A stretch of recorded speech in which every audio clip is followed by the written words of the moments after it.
Voilà donc, mes amis, ce matin, on commence une nouvelle série. J'ai intitulé mon message « 7 portraits du Fils de Dieu incarné ».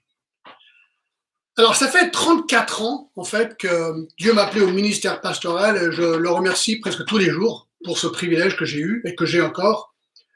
Et je pense que le plus grand privilège que j'ai eu dans mon ministère, c'est de pouvoir prêcher la parole de Dieu semaine après semaine après semaine pendant tant d'années. Et mon approche a toujours été la même, c'est une approche qu'on appelle textuel suivi. D'accord? Donc on choisit un livre, il y a 66 livres dans la Bible, donc je choisis un livre et je l'entame, chapitre verset 1, et on continue section par section, semaine après semaine, jusqu'à qu'on termine ce livre, et ensuite on passe au prochain livre. Et ainsi, j'ai fait, je crois, une vingtaine de livres de toute la Bible, donc vraiment très très intéressant. Et l'avantage de cette méthode, c'est ce que Paul dit dans Actes 19, 27, car je vous ai annoncé tout le conseil de Dieu sans rien vous en cacher. Oui, quand on suit la parole de Dieu méthodiquement ainsi, eh bien, on ne peut pas sauter des sections qui sont peut-être plus compliquées que d'autres. Donc, c'est vraiment une approche, je pense, qui est très très bonne. Alors aujourd'hui, comme je viens de l'annoncer, j'ai le privilège d'entamer un tout nouveau livre de la Bible, l'Évangile de Jean. Alors, on a déjà terminé Genèse et ensuite Apocalypse, et là, Jean, pourquoi Jean? Pourquoi Jean? Eh bien, j'ai choisi l'évangile de Jean avec une réponse assez simple par rapport à ça. C'est afin de mieux connaître Jésus-Christ. Écoutez, 1 Jean 2, 6 qui dit ceci, celui qui dit qu'il demeure en lui doit marcher aussi comme il a marché lui-même. Écoutez, si nous sommes appelés à marcher comme Jésus, ce qu'il faut faire, en fait, c'est de comprendre et connaître la vie de Jésus afin qu'on puisse marcher comme lui. Et c'est pour ça que j'aime tellement les évangiles et que je suis vraiment content de pouvoir commencer l'évangile de Jean. Il n'y a pas meilleur moyen de connaître le Seigneur que l'évangile, bien sûr. Alors, peut-être avant d'entamer, quelques mots sur l'arrière-plan de l'évangile de Jean. Alors, l'évangile de Jean, c'est le 4e évangile dans la Bible, Matthieu, Marc, Luc et Jean. Bien que le nom de l'auteur ne soit pas explicitement mentionné, Irénée, donc c'était un père de l'Église, lui s'est appuyé sur Polycarpe, un autre père de l'Église, qui lui était disciple de Jean, pour affirmer que Jean était bien l'auteur. Donc juste 3 générations après Jean, eh bien on a clairement le fait que ce soit Jean qui a écrit cet évangile. Et selon Irénée, Jean écrit son évangile depuis Éphèse à la fin du 1er siècle. Alors qui était Jean? Alors peut-être que vous le savez déjà, Jean et Jacques étaient les 2 fils de Zébédée, donc il avait un frère, selon Matthieu 10. Ils étaient pêcheurs dans les 2 sens du terme, d'accord? Ils étaient pêcheurs, ils faisaient la pêche, mais aussi pêcheurs, ils avaient besoin d'être pardonnés de leurs péchés. Et ils vivaient au bord du lac de Galilée. Et Jésus leur a donné le surnom de fils de tonnerre. Donc c'était 2 gars qui étaient assez vifs, d'accord? Fils de tonnerre, on peut imaginer. Jean est donc devenu un des 12 apôtres et un des 3 disciples les plus proches de Jésus avec Pierre et Jacques. Et Galates 2, 9 nous dit qu'après l'ascension de Jésus, l'église de Jérusalem a été formée et donc que Jean est devenu une des colonnes de cette église avec Pierre, dans Acte 4, 13, avant de se rendre à Éphèse, où là, apparemment, bien que ce n'est pas dit, mais c'est selon la tradition, il aurait aidé avec l'église, les 7 églises d'Apocalypse 2 et 3, mais surtout, et vous vous rappelez peut-être lorsque Jésus était sur la croix, qu'il a confié sa maman, Marie, à Jean. Et donc, c'est à Éphèse qu'il aurait donc pris soin de la maman de Jésus selon ses prescriptions dans Jean 19, 25 à 27. Et c'est de là aussi, donc, à Éphèse qu'il a écrit Jean, mais aussi les 3 épîtres de 1, 2 et 3 Jean, qui sont à la fin du Nouveau Testament. Alors, c'est aussi lui qui a rédigé le livre de l'Apocalypse, peut-être vous le saviez. Donc, vers les 95 après Jésus-Christ, il a été exilé sur l'île de Patmos en Grèce, persécuté pour sa foi. De là, il a reçu cette vision qui était l'Apocalypse de Jean.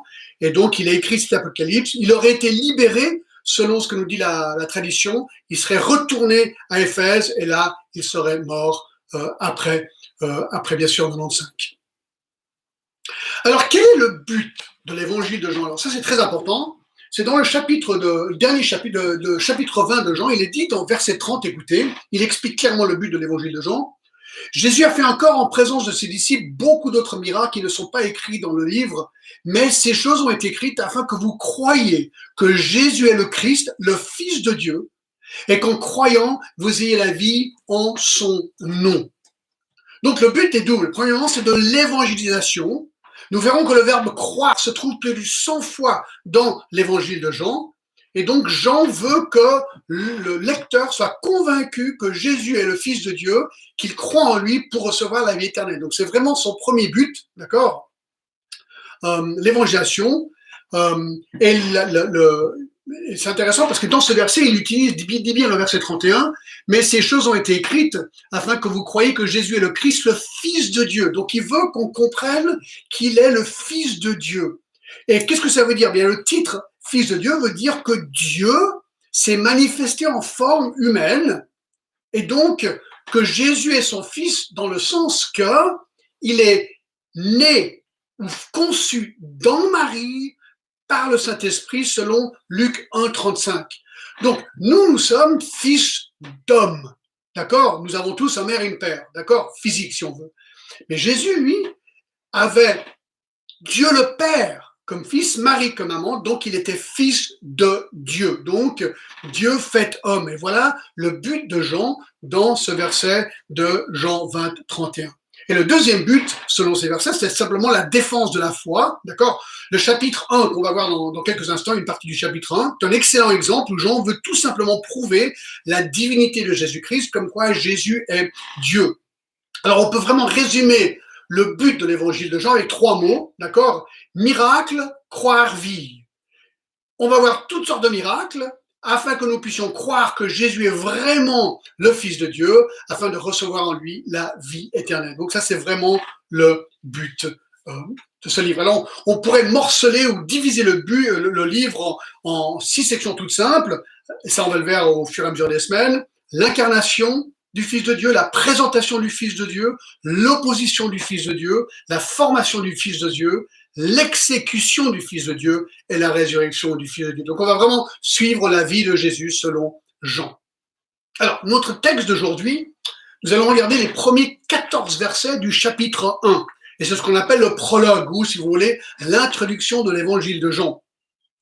Et ce qui est intéressant, c'est que Jean ne commence pas son évangile de manière biographique comme les autres évangiles ont été commencés. Non, lui plutôt, il commence d'une manière théologique, voire philosophique. D'accord? Il commence son livre en affirmant haut et fort. Donc il commence très fort du début de son livre. Il veut affirmer haut et fort la divinité de Jésus-Christ, comme quoi Jésus est nul autre que Dieu fait homme. Voilà ce qu'il veut prouver et voilà ce qu'on va regarder maintenant. Alors pour commencer, lisons Jean 1 et les versets 1 à 14. D'accord? Alors je lis. Au commencement était la parole, et la parole était avec Dieu, et la parole était Dieu. Toutes choses ont été faites par elle, et rien de ce qui a été fait n'a été fait sans elle. En elle était la vie, et la vie était la lumière des hommes. La lumière luit dans les ténèbres, et les ténèbres ne l'ont point reçue. Il y eut un homme envoyé de Dieu, son nom était Jean.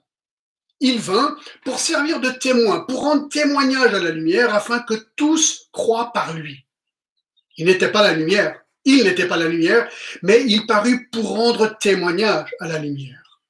Cette lumière était la véritable lumière qui, en venant dans le monde, éclaire tout homme.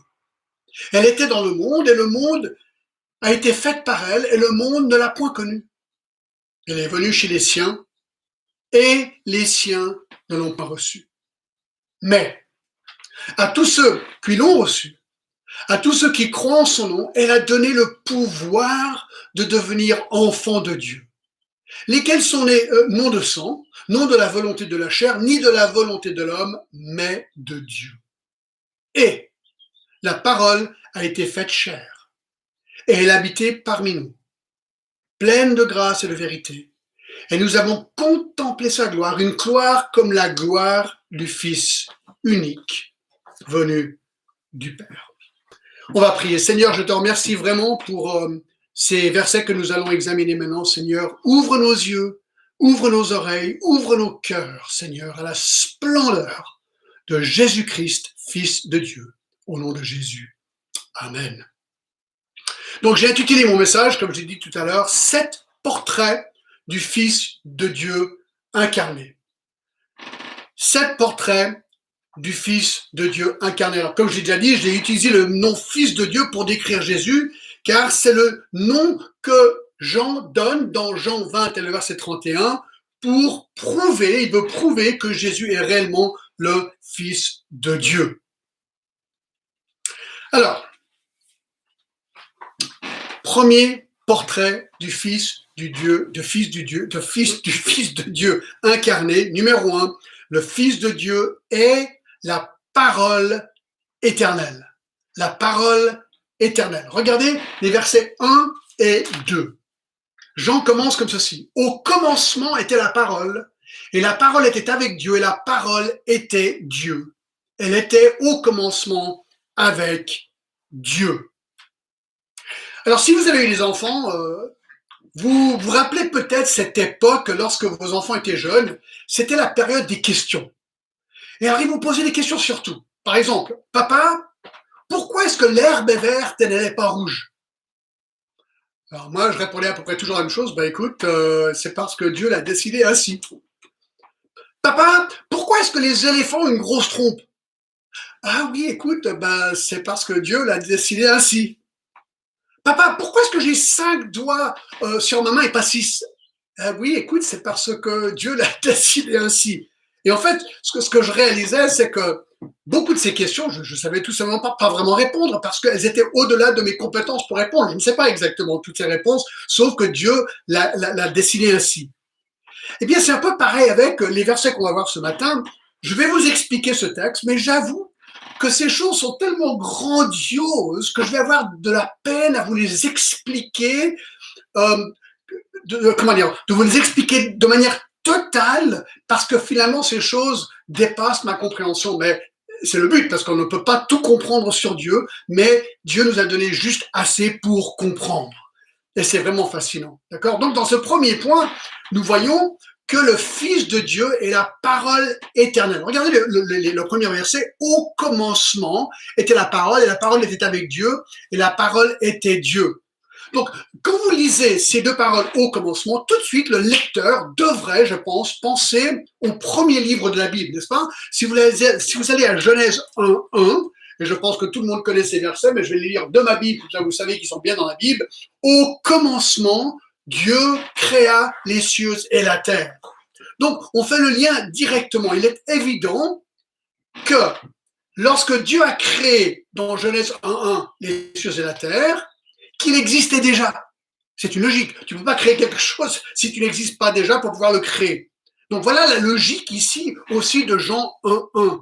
Au commencement implique d'emblée que la parole, on n'a pas encore défini le mot parole, mais la parole existait avant la création de toute chose, puisqu'elle a créé toute chose.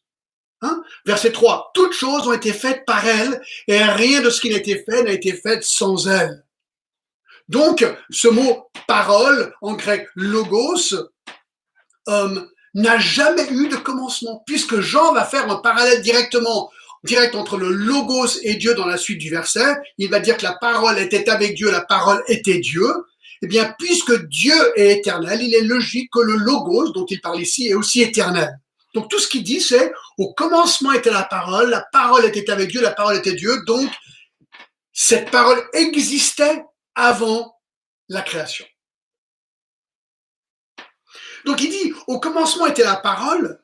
Jean commence son évangile en utilisant ce mot parole, comme un type christologique. Alors c'est un mot très commun en grec qui veut dire littéralement parler ou parole au mot, d'accord? Et c'était un des concepts grecs les plus purs pour décrire l'ultime intelligence ou leur concept de Dieu. C'est comme ça qu'ils parlaient de Dieu, le logos ou la parole. Alors, pourquoi est-ce que Jean a utilisé ce mot pour ici? Pourquoi est-ce qu'il a utilisé le mot logos? C'est bien, car ses lecteurs connaissaient bien ce mot, et Jean utilise ce mot comme un pont. Comme un pont, parce qu'ils étaient familiers avec ce mot. C'était un mot très utilisé par leur public. Et il va leur donner par contre une nouvelle définition de ce mot. Il va leur expliquer qui est cette parole. C'est exactement comme dans Acte 17, 23, lorsque Paul voit une idole, il est à Athènes, il voit une idole qui est érigée à un Dieu inconnu. Alors Paul il dit, écoutez, voici votre idole à un Dieu inconnu, je suis ici pour vous dire qui est ce Dieu. Et il va mettre le nom de Jésus-Christ sur le nom de cette idole. C'est un peu ce que Jean fait ici. Il est en train de dire, vous utilisez le mot logos, moi je vais vous dire qui est ce logos de vrai, qui est le vrai Dieu derrière ce mot logos. Alors, je vous le dis tout de suite. Qui est? Il dit, regardez, verset 1.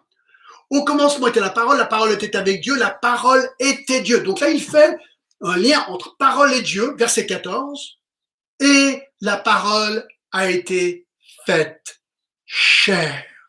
Ah, c'est clair, dans Jean 1.1, la parole est Dieu, dans Jean 1.14, la parole a été faite chair, Dieu est devenu un homme, le logos, la parole veut clairement dire Jésus-Christ, le Fils de Dieu. Voilà la définition que Jean donne au mot logos, Jésus-Christ.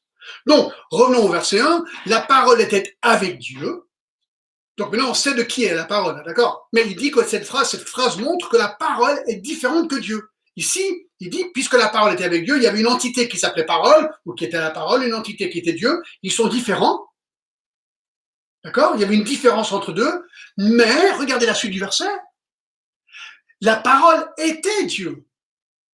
La parole était Dieu. Donc, d'un côté, la parole et Dieu sont différents. De l'autre côté, ils sont identiques, parce que la parole est Dieu. Alors écoutez, mes amis, ici, nous avons un immense débat théologique. Et vous êtes au courant peut-être sans le savoir, d'accord? Parce qu'il y a un groupe qui se dit être chrétien, mais qui n'est pas chrétien dans le sens biblique du terme du tout. Il s'appelle les témoins de Jéhovah, et eux, ils ont une Bible qui s'appelle la traduction du Nouveau Monde, the New World Translation. Et voici comment eux traduisent le verset 1. Au commencement, la parole est, au commencement était la, non, je recommence. Au commencement, la parole était, et la parole était avec Dieu, et la parole était un Dieu. Voilà ce qu'ils disent. La parole était un Dieu. Nos Bibles disent, au commencement était la parole était avec Dieu, et la parole était Dieu. C'est très, très différent. Très, très différent. Alors, pourquoi est-ce qu'ils traduisent ce verset différent que nous? Eh bien, parce que les témoins de Jéhovah justifient leur traduction en l'expliquant. Alors, écoutez, c'est un peu technique, mais écoutez, d'accord? Ils expliquent que le premier mot pour Dieu dans le verset 1 contient l'article, donc en grec, ce serait le Dieu, tandis que le deuxième mot pour Dieu omet l'article, il n'y a pas de le avant. Et devrait donc être traduit un Dieu. Donc, il conclut que Jésus n'est pas Dieu, mais qu'il est une qualité divine. Il est un Dieu. Petite idée. Jésus est donc une création de Dieu, la plus haute de ses créations selon eux, mais pas Dieu créateur. Alors, ce qu'il faut savoir, c'est que seule la Bible des témoins de Jéhovah traduit cette phrase « La parole était un Dieu ». Toutes les autres Bibles que nous avons traduit la phrase par « La parole est Dieu » ou « était Dieu ». Alors, il y a deux problèmes majeurs avec les témoins de Jéhovah, ce qu'ils disent. Numéro un, le polythéisme. L'interprétation des témoins de Jéhovah suggère que le polythéisme existe. Ben oui, comment, écoutez, au commencement était la parole était avec Dieu, et la parole était un Dieu. Un Dieu, quoi, parmi d'autres dieux, mais c'est même pas logique. Or, la Bible, dans Deutéronome 6.4, dit clairement, écoute Israël, l'Éternel, notre Dieu, est un seul Dieu, le seul et unique vrai Dieu, il n'y a qu'un Dieu.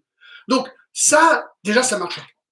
Mais le deuxième argument, et je trouve très intéressant, c'est un argument de grammaire. Écoutez, si les témoins de Jéhovah suivaient leur logique jusqu'au bout, d'accord? Eh bien alors, le verset 6, regardez le verset 6 où il dit, il y eut un homme envoyé de Dieu, son nom était Jean.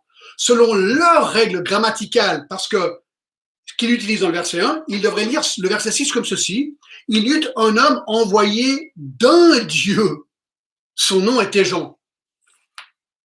C'est pas tout à fait juste, n'est-ce pas? Le verset 12 aussi, même logique. Mais à tous ceux qui l'ont reçu, ceux qui croient en son nom, il a donné le pouvoir de devenir enfant d'un Dieu. C'est ridicule. On ne devient pas enfant d'un Dieu, on devient enfant de Dieu. Encore, le verset 18 dit « Personne n'a jamais vu un Dieu ». Mais non, cette personne n'a jamais vu Dieu. Il y a beaucoup d'exemples encore dans Matthieu 5, 9, dans le sermon sur la montagne. « Heureux ceux qui procurent la paix, car ils seront appelés fils d'un Dieu. » Non, le fils de Dieu. Donc, grammaticalement, ça ne marche tout simplement pas. C'est ridicule. Le mot Dieu sans article dans ces versets décrit clairement le seul et unique vrai Dieu et non pas un Dieu avec un petit d. Donc, notre traduction est juste. Alors, c'est très important de vous rappeler de ça parce que lorsque les témoins de Jéhovah frappent à votre porte, c'est très compliqué de savoir comment y faire. Et là, nous avons une règle grammaticale où on peut se répercuter sur les versets 6 et 12 pour leur montrer leur erreur. Alors, regardez maintenant le verset 2. Au commencement était la parole était avec Dieu et la parole était Dieu. Elle était au commencement avec Dieu. Donc, le verset 2 ne fait que de répéter le verset 1. La parole d'un côté était Dieu, la parole était avec Dieu, et au verset 14, on a vu que la parole est devenue chair.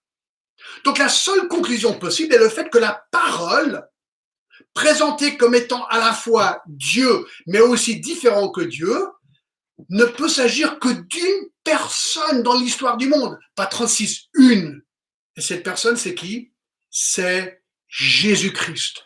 Dieu fait chair. Et voilà pourquoi les théologiens ont réfléchi à ça et ils ont quelque part inventé, ils ont créé un terme, un mot pour décrire cette chose. Et le mot, c'est le mot Trinité. Trinité. Alors notez, le mot Trinité en lui-même n'existe pas dans la Bible, mais la réalité de la Trinité existe bel et bien dans la Bible. Alors certains diront, ouais, mais alors, puisque le mot Trinité n'existe pas dans la Bible, ben ça veut dire que la Trinité n'existe pas. Non, ça n'a rien à voir. Ce serait exactement pareil de dire, John, le mot athée, et c'est vrai, le mot athée n'existe pas dans la Bible. On le trouve nulle part. Pourtant, la Bible affirme que les athées existent bel et bien. Dans le psaume 14, il est dit « L'insensé dit en son cœur, il n'y a pas de Dieu ». Donc, l'athéisme est bien décrit dans la Bible, mais le mot athée a été inventé, si vous voulez, pour décrire ce genre de personnes. Mais le mot Trinité, c'est pareil, il a été inventé quelque part pour décrire le fait que Dieu est un, mais que Dieu est devenu un homme. Il y a une Trinité, Dieu le Père, Dieu le Fils et Dieu le Saint-Esprit. Ils sont un, mais ils ont des rôles différents. D'accord? Et ça, c'est ce qu'on appelle la Trinité. Donc, voici le premier portrait de Jésus qu'on vient de voir dans Jean 1, que le Fils de Dieu est la parole éternelle. La parole éternelle. Alors, voyons le deuxième portrait. Le deuxième portrait du Fils de Dieu, il est le créateur de l'univers. Le créateur de l'univers. Verset 3. Écoutez, là, c'est tellement incroyable. Regardez. Toutes choses ont été faites par elle et rien de ce qui a été fait n'a été fait sans elle. Alors, toutes choses ont été faites par elle. Alors, par elle, c'est quoi? Ben, c'est la parole qui était Dieu. Verset 1. La parole était avec Dieu, la parole était Dieu. Donc, rien n'a été créé sans avoir été faite par elle, cette parole qui est, verset 14, Jésus-Christ. Donc, deux vérités ressortent de ce verset 3, absolument incroyable. Premièrement, écoutez bien, que Jésus-Christ n'a pas été créé. Puisque c'est lui qui a créé toutes choses. Répété par un négatif ici, et rien de ce qui a été fait n'a été fait sans elle, pour bien qu'on comprenne. Donc, écoutez bien, rien qui n'a été créé. Tout ce qu'on voit, toute la création qu'on voit, rien de cela n'a été créé sans elle, sans la parole, sans Jésus-Christ. Donc, et c'est ce qu'il dit, toutes choses ont été faites par elle, donc toute la création a été faite par lui. Vous dites, waouh, ben regardez verset 10, il le répète. Elle était dans le monde, et le monde a été fait par elle. Oui, le monde a été fait par elle. Donc la Bible nous dit que le monde a été fait par elle, la parole incarnée, Jésus-Christ. Écoutez encore Colossiens 1, 15 et 16, dit ceci. Le Fils, parlons de Jésus, est l'image du Dieu invisible, le premier-né de toute création, car en lui ont été créées toutes les choses qui sont dans les cieux et sur la terre, les visibles et les invisibles, trône, dignité, domination, autorité. Écoutez, tout a été créé par lui et pour lui. Donc, ce verset nous dit que tout a été créé en lui, par lui et pour lui. Vous dites, ouais, mais John, quoi exactement? C'est très simple. Hébreux 1, 2, d'accord, c'est vraiment la totale ici, dit ceci. Dieu, dans ces derniers temps, nous a parlé par le Fils. Il l'a établi héritier de toutes choses. Écoutez maintenant, par lui, il a aussi créé l'univers. C'est incroyable. Allez voir. Par lui, il a créé l'univers. C'est incroyable. Et c'est intéressant. Le mot toute chose, panta en grec, parle de choses individuellement et séparément. Je ne sais pas si vous avez entendu parler d'une étoile qui s'appelle l'étoile Antares. Écoutez, cette étoile, elle est tellement immense qu'elle pourrait contenir, tenez-vous bien, 64 millions de soleils. Une étoile qui contient 64 millions de soleils. Or, Antares n'est qu'une étoile dans notre galaxie de la Voie lactée qui s'étend. Pour aller d'un côté à l'autre de la Voie lactée, il faut 100 000 années-lumière. Donc, à la vitesse de la lumière, vous allumez votre lumière, ça va vite. Hein. À cette vitesse-là, il faut 100 000 années juste pour traverser la Voie lactée. Et la Voie lactée, c'est une galaxie parmi des milliards de galaxies. Et dans cette galaxie qui est la nôtre, il y a une étoile, Antares, qui peut contenir 64 millions de soleils. Qui a créé Antares? La Bible nous le dit, Jésus-Christ. Qui a créé cet univers énorme? Jésus-Christ. Est-ce que vous saviez que dans une goutte d'eau, il y a tellement de millions de molécules que si chaque molécule était un grain de sable, on pourrait construire une route depuis Paris jusqu'au Congo de 30 cm d'épaisseur et 1 mètre de large. Des fois, nous, on mange sur notre terrasse et à une période de l'année, on voit des tout petits points rouges, des bestioles, mais qui sont plus petites qu'une tête d'aiguille, qui marchent. Et combien de fois est-ce que j'ai regardé ce petit point rouge qui bougeait pour me dire, mais attends, c'est dingue. C'est un animal complet. Il y a des yeux, il y a un cœur, il y a des poumons, il y a des pattes, il y a des muscles. Non, mais c'est la totale dans ce petit point. Qui aurait pu créer une chose comme ça? La Bible nous le dit ici, Jean 1, 3, Jésus-Christ. Jésus-Christ. Selon Genèse 1, Jean 1, Colossiens 1 et Hébreux 1. C'est marrant, hein? Genèse 1, Jean 1, Colossiens 1, Hébreux 1. Jésus est l'agent créatif de la Trinité. C'est lui qui a tout créé. Vous savez, j'y pense souvent à ça, parce que quand je commence à me soucier des problèmes de ma vie, je me dis, j'ai ce problème, comment est-ce qu'on va s'en sortir? Comment ça se passe? Oh là là, je m'inquiète, je me dis, John, stop. Qui a créé Antares? Qui a créé la planète Terre? Qui a créé la petite bestiole rouge sur ma terrasse? Dieu. Est-ce qu'il connaît mes problèmes? Qui m'a créé? John, relax. Dieu contrôle sa création, inclut ma petite vie, qui est importante parce que Christ est mort pour moi, mais il la contrôle. Il sait ce qu'il fait. Donc, premier portrait du Fils de Dieu, il est incarné la parole éternelle. Numéro 2, il est le créateur de l'univers. Numéro 3, il est la lumière des hommes. La lumière des hommes, verset 4. Jean 1, verset 4.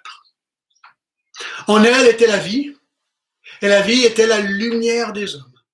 La lumière luit dans les ténèbres, et les ténèbres ne l'ont point reçue. Intéressant, donc en elle. Donc de nouveau, cette parole, on parle toujours de la parole qui est clairement Jésus-Christ. Verset 14, était la vie. Et la vie. Alors que veut dire le mot vie dans ce contexte? Et bien sûr, alors ça on a vu, on vient de voir dans la création, Dieu a créé la vie, nous a créé, nous a donné la vie physique. Ok.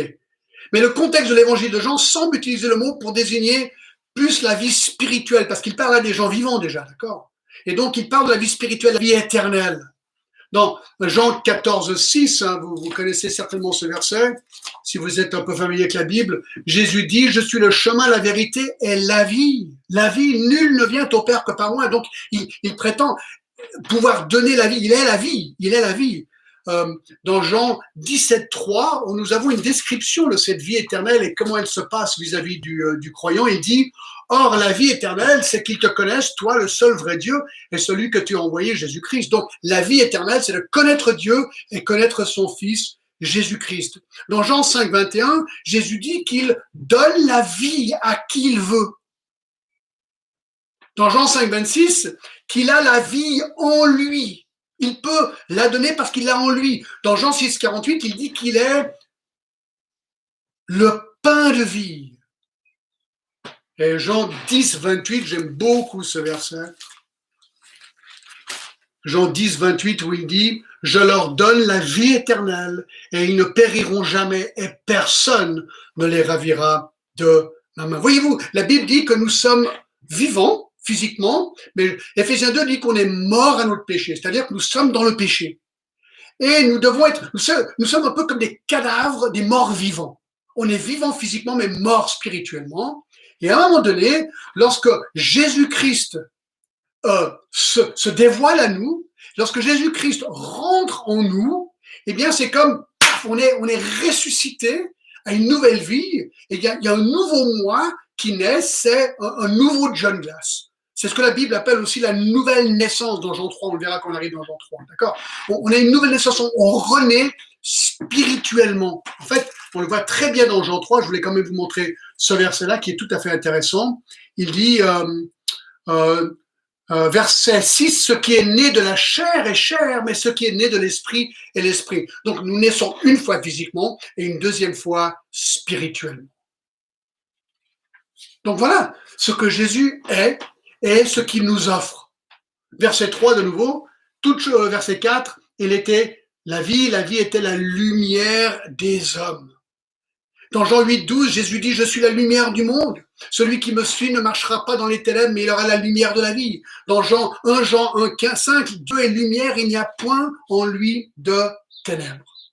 Donc, il nous donne la vie, cette vie, une fois qu'on l'a, c'est comme une sorte de lampe de poche qui éclaircit ma voie. Vous savez, il y a des années en arrière, en famille, je ne me rappelle plus, on était quelque part en France, et on est rentré dans une caverne, mais c'était un tour organisé. On est allé, il y avait des lampes de poche et des lumières un peu partout. On est descendu très profond quelque part, je ne me rappelle plus du tout où c'était. Et à un moment donné, le guide, il a dit, écoutez, maintenant, tenez-vous, je vais éteindre les lumières pour que vous voyez ce qu'est l'obscurité totale. Et là, il a coupé les lumières, et c'était, mais opprimant, c'est-à-dire tout d'un coup, on ne voyait mais absolument rien. Je pouvais avoir ma main ici, je ne voyais rien. Même en touchant mon nez, je ne voyais rien. Et je me rappelle, on se tenait, on se dit waouh. Et après quelques instants, eh bien, je crois qu'il a allumé une allumette. Cang. Et on a vu un petit brin de lumière, et là, tout le monde, la lumière. Voilà ce que Jésus est. Dans un monde ténébreux, il est la vie et il est la lumière des hommes. 4. Il est la parole éternelle, le créateur de l'univers, la lumière des hommes, et quatrièmement, le sauveur prophétisé. On en parlera plus dimanche prochain, mais je vais juste lire ces versets. Regardez, là, il introduit un nouveau personnage, c'est Jean-Baptiste. Il dit au verset 6, il y avait un homme envoyé de Dieu, son nom était Jean. Il vint pour servir de témoin, pour rendre témoignage à la lumière, afin que tous croient par lui. Il n'était pas la lumière, mais il parut pour rendre témoignage à la lumière. Donc ici, le Jean n'est pas le Jean, donc qui est l'apôtre Jean qui écrit l'évangile de Jean, parce que lui, chaque fois, on verra plus tard aussi, chaque fois qu'il se présente, il se présente comme étant le disciple que Jésus aimait. Ici, il parle clairement de Jean-Baptiste et on va le voir parce que on va voir la semaine prochaine, à partir du verset 15 et la fin du chapitre, toute la section est sur Jean-Baptiste, d'accord? Alors, nous apprenons 4 choses sur Jean-Baptiste dans les versets 6 à 8. Premièrement, qu'il est envoyé de Dieu, que son nom est Jean, qu'il avait un but, c'est d'être témoin. D'accord? Témoin, c'était celui qui parlait de ce qu'il avait vu. Le mot martyros en grec veut dire qu'il était martyr, parce que souvent, quand les gens parlaient de Jésus-Christ, eh bien, ils étaient martyrisés. Donc, il était témoin. Et regardez surtout au verset 7, il vint pour servir de témoin, pour rendre témoignage de la lumière, afin que tous croient par lui. Donc, c'était un évangile, si on veut, et il voulait pointer à Jésus les gens pour qu'ils croient et qu'ils soient sauvés par Jésus-Christ. Par Jésus-Christ. Et c'est lui qui va inaugurer le ministère de Jésus, et ça on le verra la semaine prochaine, d'accord? Ce qu'on veut simplement souligner, c'est que Jean-Baptiste est un témoin et il est celui qui est en train de dire, c'est un petit peu, c'est vraiment le dernier prophète de l'Ancien Testament, si on veut, et en tant que prophète, il est en train de pointer à Jésus-Christ. Et c'est par exemple comme Ésaïe, il est exactement comme Ésaïe. Ésaïe, lui, a écrit sa prophétie. Il a dit par exemple ceci au verset 3, ça c'est Ésaïe, 800 ans avant Jésus-Christ, il dit, Ésaïe 53, méprisé, abandonné des hommes, homme de douleur et habité de souffrance, semblable à celui dont on détourne le visage. Nous l'avons dédaigné, nous avons fait de lui aucun cas. Cependant, ce sont nos souffrances qu'il a portées, c'est de nos douleurs qu'il s'est chargé. Verset 5, mais il était blessé pour nos péchés, brisé pour nos iniquités, etc. Et donc, on voit très bien que Ésaïe pointe à Jésus-Christ, comme Jean-Baptiste va pointer aussi à Jésus-Christ. Et donc, le Fils de Dieu, ici le 4e point, c'est que c'est un sauveur prophétisé par tous ces prophètes, dont Jean-Baptiste, mais comme je dis, on verra ça plus la semaine prochaine. Ceci mène au 5e point. Donc il est la parole éternelle, le créateur de l'univers, la lumière des hommes, le sauveur prophétisé. 5, il est le Messie rejeté. Le Messie rejeté. Alors là, on a les versets, je pense, les plus tristes de ce chapitre. D'accord? On est dans Jean 1, 9 à 11. Regardez encore. Cette lumière était la véritable lumière.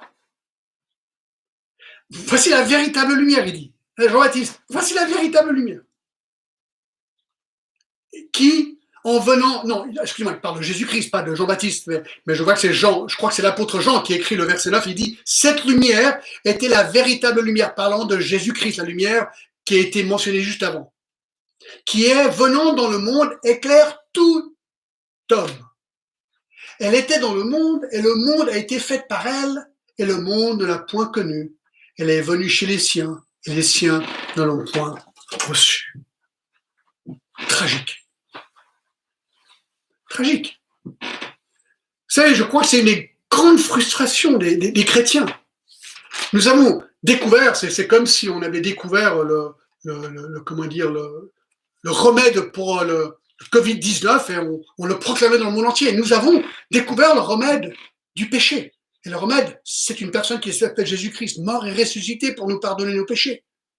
Et donc, nous proclamons, c'est la lumière du monde, c'est la vie du monde. Nous voulons proclamer cette vérité, mais le problème, c'est que le monde rejette souvent ce message. Il le rejette. Dans 2 Corinthiens 4, pourquoi? Il y a plusieurs raisons, mais il dit ici, si notre évangile est encore voilé, il est voilé pour ceux qui périssent, pour les incrédules dont le Dieu de ce siècle a aveuglé l'intelligence, afin qu'ils ne voient pas briller la splendeur de l'évangile et la gloire de Christ, qui est l'image du Dieu. Vous voyez, c'est exactement ce qu'il est en train de dire. Nous, on proclame Christ qui est l'image du Dieu, la parole faite chair. On dit, écoutez, Jésus-Christ est Dieu, il veut vous pardonner vos péchés. Mais ces gens, nous dit ce texte, sont voilés, leur compréhension est voilée par celui qui s'appelle Satan, le Dieu de ce monde. Mais ne soyons pas découragés, parce qu'il dit au verset 2, n'altérons point la parole de Dieu, mais nous publions la vérité. Et au verset 5 de 2 Corinthiens 4, nous ne prêchons pas nous-mêmes, car Jésus-Christ, le Seigneur, c'est lui que nous prêchons, et nous disons vos serviteurs à cause de eux. Et ce Dieu qui a dit la lumière brillera au sein des ténèbres fait briller la lumière dans nos cœurs. Donc, nous annonçons l'évangile et c'est Dieu qui ouvre les cœurs pour que les gens puissent voir cette lumière briller. Oh. Mais la tristesse, c'est que beaucoup de gens rejettent cela. C'est ce que j'en dis ici. Non, là, c'est terrible. Cette lumière était la véritable lumière qui éclaire tous les hommes. Donc elle est disponible à tous les hommes, c'est ce qu'il dit ici. Elle était dans le monde. Oui, Christ est venu dans le monde. Il était là. Et le monde a été fait par elle. Allez voir. Est-ce que vous vous rendez compte que ceux qui ont vu Jésus voyaient le créateur du monde? C'est ce qu'il dit ici. Elle était dans le monde et le monde a été fait par elle et le monde ne l'a point connue. Mais attendez voir, quand ils ont crucifié Jésus-Christ, ils étaient en train de crucifier leur créateur. Ils étaient quelque part en train de crucifier Dieu, oui, Dieu incarné. Mais c'est terrible. Dieu devient un homme. Il se prouve par tous ces miracles que Jean va discuter dans son livre. Et les gens disent, mais non, clac, on te cloue, on te veut pas. C'est tragique. Pourquoi? Pourquoi est-ce que les gens rejettent Jésus-Christ? Très simple. Jean 3, verset 18. Jean 3, verset 18 nous donne la réponse. Celui qui croit en lui n'est point jugé, mais celui qui ne croit pas est déjà jugé parce qu'il n'a pas cru au nom du Fils unique de Dieu. Pourquoi? Et ce jugement est que la lumière étant venue dans le monde, les hommes ont préféré les ténèbres à la lumière parce que leurs œuvres étaient mauvaises. Car quiconque fait le mal est la lumière et ne vient point à la lumière de peur que ses œuvres ne soient dévoilées. Les gens rejettent Jésus-Christ, rejettent la lumière parce que la lumière révèle leur péché et les hommes aiment leur péché. Ils aiment pécher. Et c'est là où Dieu doit briser les hommes jusqu'au jour où ils n'aiment plus leur péché. Et ils veulent s'en repentir et dire, oui, j'en ai marre de l'obscurité, mais je veux la lumière Jésus-Christ. Viens et brille en moi, donne-moi là, j'ai des frissons là, donne-moi la vie. Et ces gens-là, ce sont les gens qui, eux, reçoivent Jésus-Christ comme leur sauveur et leur Seigneur. Mais la tristesse de ces versets 9 à 11, c'est que la plupart des gens rejettent cette chose. Ne soyons pas découragés. Tu aimes annoncer l'évangile, mais des fois t'en as marre, tu dis, personne ne va entendre. Écoute, nous sommes des témoins. Nous faisons du mieux qu'on peut. On témoigne. Lorsqu'on a une occasion d'articuler l'évangile, on le fait. Mais c'est pas nous qui allons ouvrir le cœur de ces gens. On ne peut que prier pour eux et demander que le Seigneur fasse son œuvre. Et rappelons-nous que le monde, c'est un monde de ténèbres et qu'il rejette Christ. Très rapidement, les deux derniers points. D'accord, le Fils de Dieu est sixièmement, alors on a vu qu'il est la parole éternelle, le créateur de l'univers, la lumière des hommes, le sauveur prophétisé, le Messie rejeté. 6, il est le rédempteur des sauvés. Écoutez, ces versets sont tellement importants. Regardez Jean 1, 12. Jean 1, 12. Voici la bonne nouvelle, mes amis. Tous n'auront peut-être pas recevoir Christ, mais certains oui. Et regardez verset 12. Mais à tous ceux qui l'ont reçu, à ceux qui croient en son nom, il a donné le pouvoir de devenir enfants de Dieu, lesquels sont les noms de sang, non de la volonté de la chair, ni de la volonté de l'homme, mais de Dieu. Waouh, absolument fantastique. Alors voici la question. Écoutez bien. Comment devient-on chrétien? Comment devient-on chrétien? Non, je formule la question autrement. Comment ne devenons-nous pas chrétiens? Comment ne devient-on pas chrétien? Eh bien, le verset 13 nous répond. Premièrement, il dit nom de sang. En d'autres termes, nous ne devenons pas des chrétiens juste parce qu'on est humain, parce qu'on est dans une famille chrétienne. Non, nous ne sommes pas automatiquement sauvés selon le verset 13. Ce n'est pas un automatisme humain. L'universalisme qui dit que tout le monde un jour sera sauvé est déprouvé dans ce verset. Non, c'est pas à cause du sang. 2, ce n'est ni de la volonté de la chair. Nous ne sommes pas sauvés parce que nous faisons beaucoup de bonnes choses, de bonnes œuvres avec notre chair. Non, Non, on peut donner de l'argent, on peut aider une grand-mère à traverser la rue, on peut lui donner à manger pendant le confinement du Covid-19, c'est très bien, on peut fréquenter une église, c'est très bien, mais cela ne fait pas de vous un chrétien. Comme j'ai souvent dit, je peux passer toute ma journée chez McDo, mais ça ne fait pas de moi un Big Mac. Je peux passer toute ma vie dans une église, mais ça ne fait pas de moi un chrétien. Ni, le verset 13 le dit, de la volonté de l'homme. C'est pas parce que tu as décidé que tu seras chrétien ou que tu penses que tu le mérites. Imaginez, d'accord, que je frappe à votre porte au jour de la maison, vous m'ouvrez la porte et je vous dis, écoutez, j'aimerais, s'il vous plaît, devenir membre de votre famille. En fait, j'ai déjà changé mon nom de famille, je suis déjà à la préfecture, j'ai fait changer tous mes papiers, mon passeport, mon permis de conduire. J'aimerais, pour refléter votre nom, donc j'aimerais maintenant simplement que vous m'acceptiez comme le membre de votre famille. Qu'est-ce que vous répondriez? Je sais ce que vous répondriez. Il est complètement malade. Il est complètement malade. On ne devient pas membre d'une famille simplement parce qu'on veut le devenir. Non, il y a deux manières de devenir membre d'une famille. Ou bien on est né dans la famille, ou bien on est adopté dans cette famille. Eh bien, le verset 12 nous explique comment faire pour être né dans la famille de Dieu. Regarde le verset 12, il dit, mais à tous ceux qui l'ont reçu, parlant de la parole, à ceux qui croient en son nom, donc le nom de Jésus-Christ, on l'a vu verset 14, il a donné le pouvoir de devenir enfants de Dieu, lesquels ne sont pas nés de sang, ni de la volonté de l'homme, ni de la volonté de l'homme, de la chair, ni de la volonté de l'homme, mais de Dieu. Vous voyez, pour entrer dans la famille de Dieu, il faut, écoutez bien, être né dans la famille de Dieu. Il faut être quelque part adopté aussi, ça on le verra plus tard, d'accord? Mais ici, il dit qu'il faut être né dans la famille de Dieu. Comment? À quel moment? Et il le dit. À l'instant où on croit en son nom, à l'instant où on reçoit, c'est les deux verbes dits ici, et regardez, c'est intéressant le verset 12. Il y a deux verbes qui sont mis en juxtaposition qui en fait donnent le fait qu'ils soient identiques dans ce qu'ils sont en train de dire. Il dit, là, verset 12, mais à tous ceux qui l'ont reçu, virgule, à ceux qui croient en son nom, virgule, il a donné le pouvoir de devenir enfant de Dieu. Donc, croire, beaucoup de gens se disent, mais ça veut dire quoi croire? Croire, c'est ce que je crois. Non, croire, c'est recevoir. Ah, c'est beaucoup plus clair maintenant. C'est le recevoir. Donc, comment est-ce que je crois? J'accepte le fait que Jésus est Dieu fait homme, verset 1, verset 14, que Jésus est le créateur du monde, que Jésus est mort et ressuscité pour moi, c'est le but de l'évangile de Jean, qu'il est la vie et la lumière qu'il me donne, qu'il est le Messie prophétisé dans l'Ancien Testament, qu'il est le Sauveur prophétisé, et je le reçois. Je lui dis, Jésus, je te reçois comme mon Sauveur, comme mon Seigneur. Tu es vivant, puisque tu as créé tout ça, c'est-à-dire que tu es vivant. Et donc, ici, j'apprends que je dois te recevoir.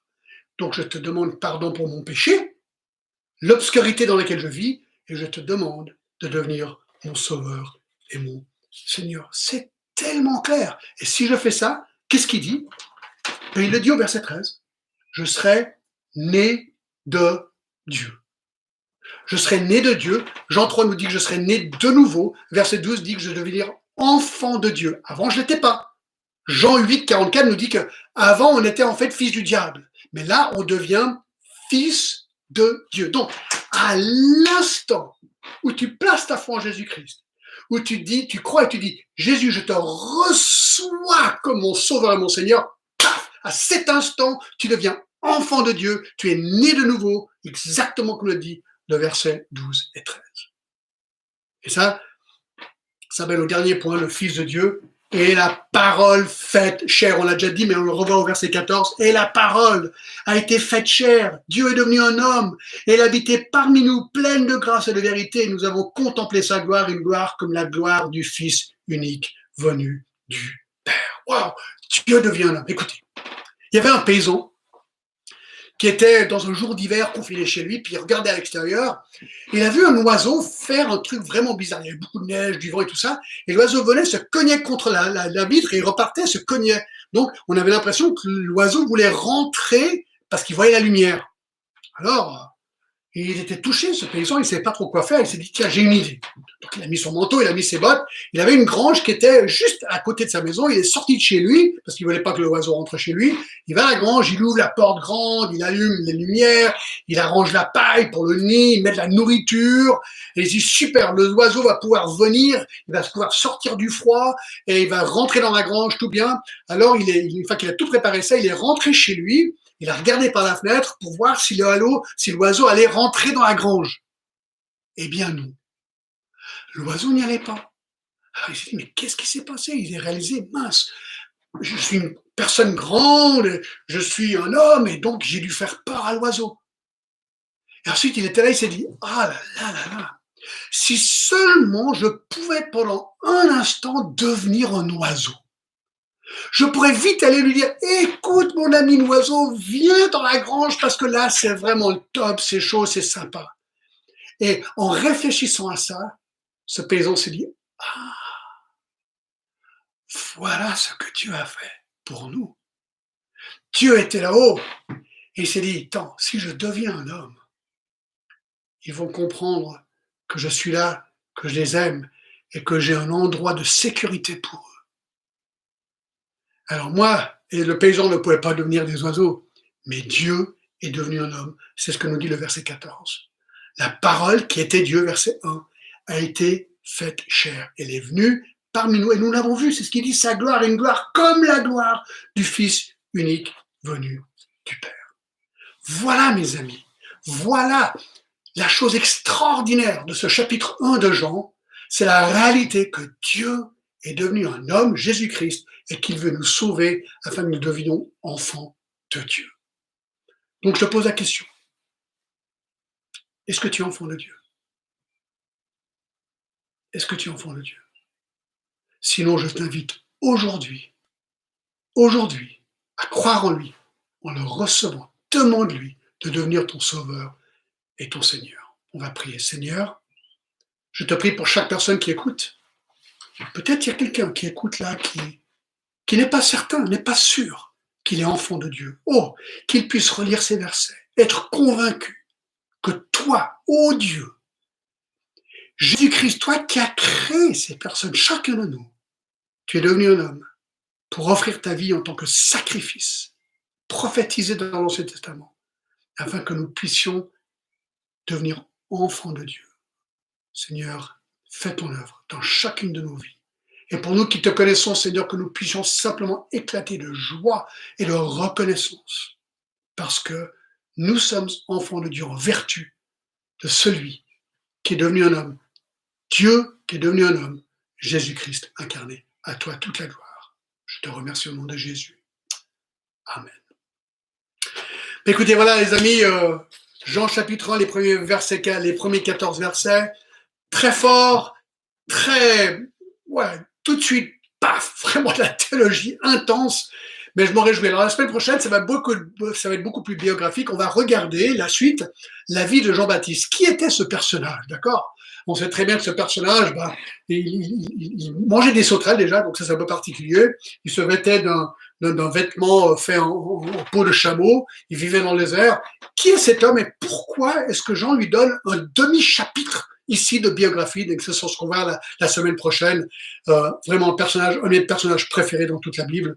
Donc voilà, avec cela, je vous dis bon dimanche. Vendredi prochain, juste notez-le, nous allons réorganiser, en fait, pendant le confinement, on va organiser tous les vendredis pour ceux qui aimeraient se connecter, une étude biblique ou un groupe de maison de 19h à 20h30, d'accord? Donc, allez sur le site de l'église à 19h, cliquez sur les liens ou vous devez recevoir un pass Zoom et on sera vraiment ravis de vous avoir à participer avec ça. Donc, dites-nous que vous aimeriez le lien et on vous inclura. Donc voilà, merci, que Dieu vous bénisse.